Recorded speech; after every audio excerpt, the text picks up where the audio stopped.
Assalaamu calaykum waraxmatullaahi wabarakaatuhu. Channelka kala socota waa Baqara Ajigta Official. Waa baro Sawaaxili. Waxaan oo soo socdo cashiradeenna Sawaaxiliga. Maanta waxaan rabnaa inaan aragno insha Allah tacaala jaamacadda iyo waxyaabaha lagu isticmaalo.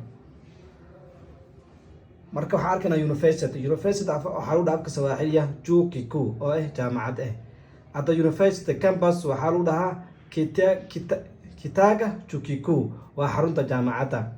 Somaheesha waxaa lagu dhahaa teach, educate, provide education. Intaas oo isku macno waxaa waaye teach oo barid educate oo waxbaro provide oo bixin iyo education waxbarashada Kitifu waxaa lagu dhahaa jaamacadda waa faculty waa kuliyad Kitifu waa faculty oo kuliyad Maktaba waa library oo maktabada.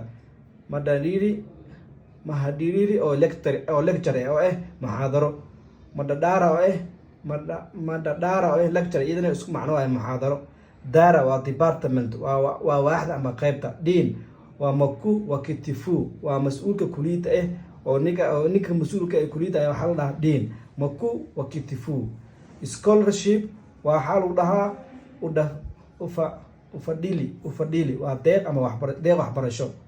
Graduate waxaa lagu dhahaa mahafali oo qalinjibin Syllabus waxaa lagu dhahaa matala oo manhajka.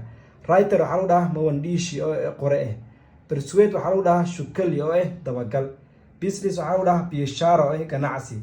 Be published waxaa lagu dhahaa jabishwa oo la daabacay. Literature waxaa lagu dhahaa fasiixi oo suugaanta. Writer literature waxaa lagu dhahaa fasiixi andishi waa suugaan qore. Oral literature waxaa lagu dhahaa fasiixi simulizi oo suugaanta afka.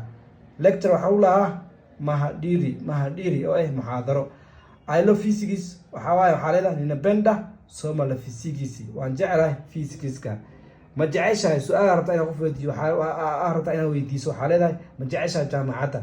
Do you love university? Unapenda Chuo Kikuu waan jeclahay jaamacadda. Marka cashirka intaas oo ku yahay. Assalaamu calaykum waraxmatullaahi wabarakaatuh.